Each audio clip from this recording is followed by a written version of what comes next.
کے بھیجا وہ جناب محمد رسول اللہ صلی اللہ علیہ وسلم کی ذات بابرکت ہے۔ حضور علیہ السلام کی بعثت اسی ماہ مقدس کے اندر ہوئی۔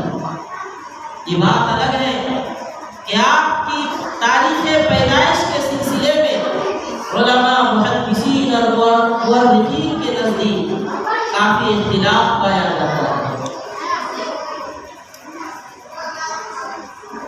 بعض مورخین کا یہ خیال ہے کہ حضور علیہ السلام کی ولادت باسعادت 2 ربیع الاول کو ہوئی۔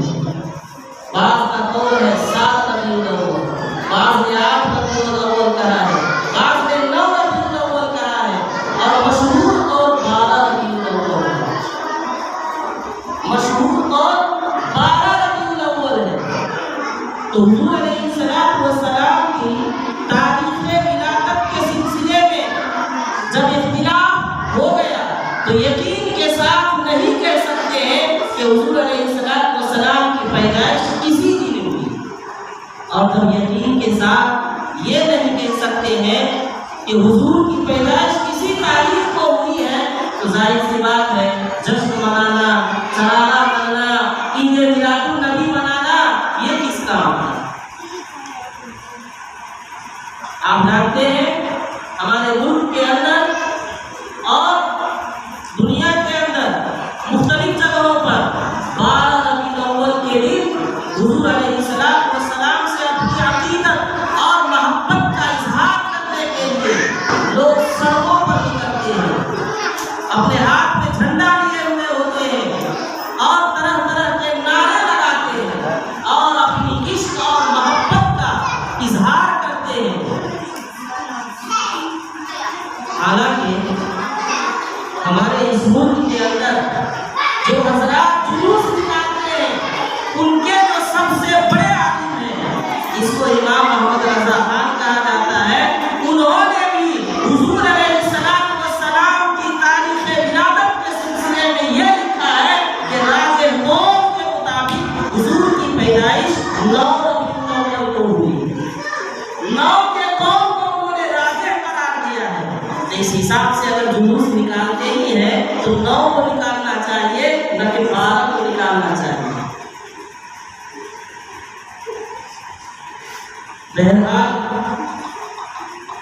حضور علیہ السلام کی ذات بابرکت ہم سب کے لیے حامی کی ہے، رہبر کی ہے، رہنما کی ہے، اور حضور سے عشق اور محبت ہر انسان کو، ہر مسلمان کو اپنے دل کے اندر ہے اور ہونی بھی چاہیے۔ کیوں؟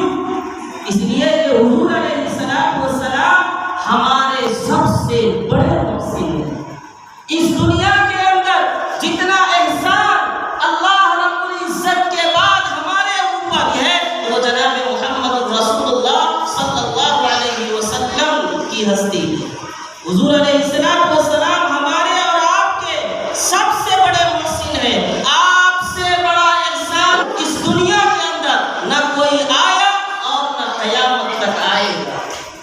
قرآن کریم کے اندر اللہ رب العزت نے جگہ جگہ پر یہ حکم دیا ہے اور مسلمانوں سے یہ تاکید کی ہے کہ تمہارے دلوں کے اندر سب سے زیادہ اللہ کے بعد اگر کسی کی محبت ہونی چاہیے تو جناب محمد رسول اللہ صلی اللہ علیہ وسلم کی ذات بابرکت ہے۔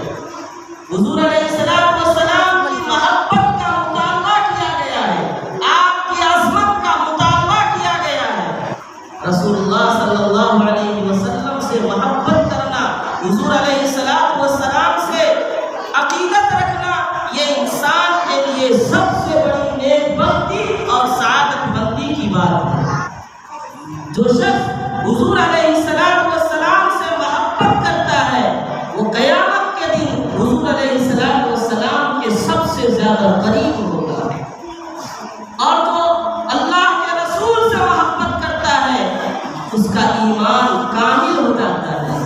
جو مومن حضور سے محبت کرنے والا ہے وہ اپنے ایمان میں کامل ہے۔ اور محبت بھی کیسی ہونی چاہیے؟ فرمایا کہ رشتے دار، اولاد،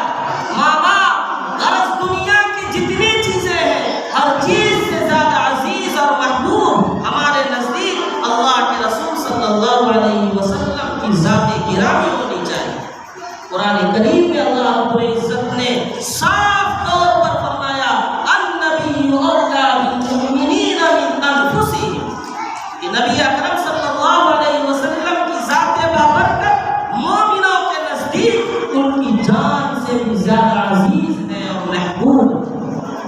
بخاری شریف کی روایت ہے، میں نے آپ کے سامنے ابھی پڑھی، حضرت انس رضی اللہ تعالیٰ عنہ راوی ہے، نبی اکرم صلی اللہ علیہ وسلم نے ارشاد فرمایا لا یؤمن احدکم حتی اکون احب الیہ من والدہ وولدہ والناس اجمعین، کہ تم میں سے کوئی شخص اس وقت تک کامل مومن نہیں ہو سکتا جب تک کہ میں اس کے نزدیک اس کی اپنی جان اور اس کے ماں باپ، اس کی آل و اولاد اور تمام لوگوں سے زیادہ محبوب نہ ہو جاتا۔ ایک اور روایت کے اندر آیا، ایک مرتبہ حضرت عمر فاروق رضی اللہ تعالی عنہ حضور علیہ السلام کی خدمت میں آئے اور آ کر عرض کیا، اے اللہ کے رسول، مجھے آپ سے محبت کا اظہار کیا انہوں نے۔ حضور نے فرمایا کہ اے عمر، یہ کیسا دعویٰ کر رہے ہو تم؟ کہا کہ یا رسول اللہ، میں سچ کہتا ہوں کہ مجھے آپ کی ذات بابرکت سے محبت ہے۔ حضور نے فرمایا کہ تم مجھ سے کتنی محبت کرتے ہو؟ کہا کہ میں آپ سے اتنی محبت کرتا ہوں کہ میں آپ کے قدموں میں اپنے گھر بار، آل و اولاد، ہر چیز کو قربان کر سکتا ہوں۔ حضور علیہ السلام نے پوچھا کہ اپنی جان؟ کہا نہیں، میں آپ کو اپنی جان سے زیادہ محبت نہیں کرتا ہوں، میرے نزدیک میری جان زیادہ عزیز ہے۔ حضور علیہ السلام نے فرمایا کہ اے عمر، جب تک میری ہستی، میری شخصیت تمہارے نزدیک تمہاری جان سے زیادہ محبوب نہ ہو جائے، اس وقت تک تم کامل مومن نہیں ہو سکتے۔ حضرت عمر فاروق رضی اللہ تعالی عنہ نے اپنے دل کو ٹٹولا تو دیکھا کہ دل کے اندر حضور کی محبت اپنی جان سے بھی